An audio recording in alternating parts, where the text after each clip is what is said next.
Y'all getting on my damn nerves. Get your damn act together. I'm pissed off. Get it together. Y'all look like trash. What the hell is wrong with y'all? You ain't that damn good. Stop acting like it. We have the tale of two cities. We have SBF continuing to dump on retail even while he's out on bail. Someone take his damn Wi-Fi away from him. And on the flip side, we also have the mega bull Michael Saylor doubling down and buying even more Bitcoins. So let's jump into today's stories and see what has been happening here. First and foremost, starting off here with Bitcoin, roughly 16,600 bucks. It has been, accepted below 17,000 here. That's acting as a resistance, not looking particularly healthy. And what we've seen over the last 24 hours or so is some of the biggest losers coming from SBF's bags. And it does seem he is, from on-chain data, continuing to dump his tokens. Aptos, Solana, both names widely recognized as Sam Bags, and these are both down double digits earlier on today. So this comes just days after his $250 million bail, and he's been snapped utilizing a laptop in airport lounges. Plus, on top of that, he's also been flying first class within the US as per his bail terms. So the headlines read today that the wallets of Alameda have become active a few days after SBF's release on bail. So this is rather suspicious stuff and doesn't take a conspiracy theorist to work out who's doing the damn dumping here. You've already had Gary Wang and Caroline already testify and say, look, we're turning our back on Sam. It was all him all along. And now you're seeing him out with a Wi-Fi connection and bags being dumped. So what has he been doing with the funds and why would he be doing this? Ergo picked this one up early this morning. Alameda's ETH address here spotted, digging for loose change, trying to dump out any random altcoins, converting it to ETH and USDT. So this was picked up on a Telegram bot right here. You can see the likes of Matic token, Uni, APY, FRM, Ribbon, Rev, loads of random coins in here being dished out, and the Alameda Research 24 wallet being the recipient and the one then changing those bags on the likes of Fixed Float. I'm not sure if anyone's actually heard of this. And also Change Now. This is a swapping service. Both of those are like swap services where you can do it in a decentralized manner and get rid of your bags without having to utilize a centralized exchange. So then Zach XBT with the on-chain sleuth picked this up. 4 Bitcoin wallets, brand new, started to get funded with the funds from the Alameda Research 24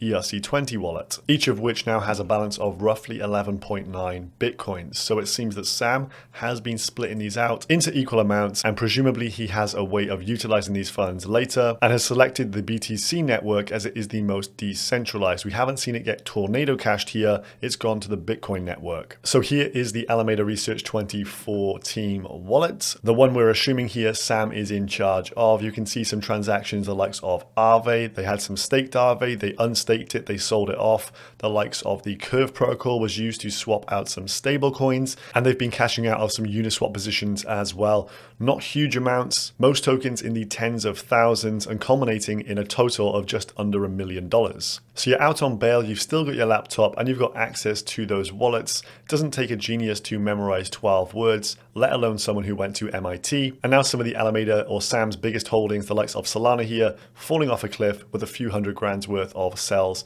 just earlier this morning. Solana now below 10 bucks and not looking pretty good. The whole of the ecosystem is in disarray right now. You're seeing some of the top NFT projects that were on Solana migrating over to Matic. Now here is the yearly chart of the Sol token. What the fuck is that? You can see almost a full bearish engulfing candle on the yearly. We've still got a few days to go. And that mean price target of $3. Remember when SBF told him he would buy all his Sol at $3 or go fuck himself? Well, that price point could now be the support that this falls to. Crazy, crazy times. And just when you think it can't get any worse, he's out on bail, dumping coins still.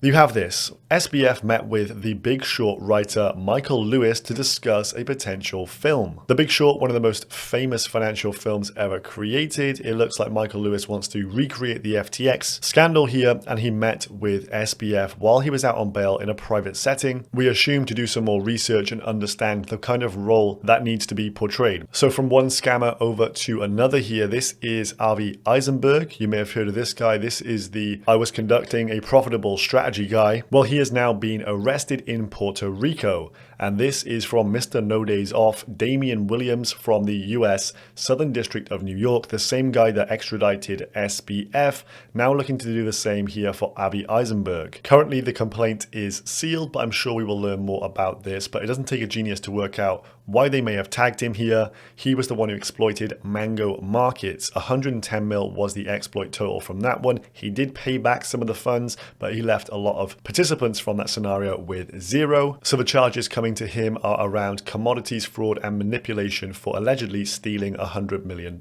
from Mango Markets, amongst other things. So more recently, he was involved with an attack utilizing Aave on Curve, and this subsequently saw Aave remove a load of more illiquid markets from their protocol. So this guy was just going around bashing a load of DeFi products and seeing what he could extract through some very nefarious tactics, market manipulation kind of stuff. So it looks highly likely he will be extradited back to the US and face some charges here, as we're seeing the US is taking a hard stance for any crypto-related crimes right now. And this breaks on the same day as Mr. There Is No Second Best. There is no second best.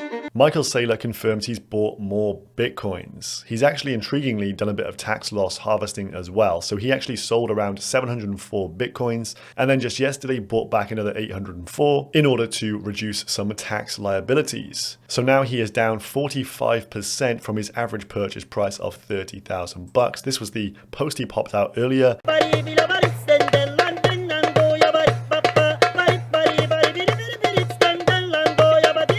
MicroStrategy has increased its Bitcoin holdings by 2,500 BTC. As of the 27th of December, MicroStrat holds 132,500 Bitcoins, and we all thought he was about to get liquidated. So he's continually just the most bullish dude on the planet for BTC, and obviously at this point trying to bring down his average price. Then last but not least, we have the Winklevoss twins with Gemini in some trouble here. Investors are starting to sue them over what they deem as being sold an unregistered security through their Earn product. As we know, Gemini is owed $900 million by Genesis lending, and so this is really heating up here, and one of the stories that will continue to unfold in 2023. You're going to see these guys sue Genesis, DCG, all be wrapped up into this, and it looks like it's going to be red tape central, so more lawsuits to come on this front. And a nice segue to the outro here, as we have both Tyler and Cameron Winklevoss singing us out on today's episode. I hope you enjoyed this one. If you're still here, you are the stalwarts. You are the individuals who are definitely not leaving. If you're new, make sure you subscribe, guys, and I will see you in tomorrow's video. Enjoy this. Goodbye.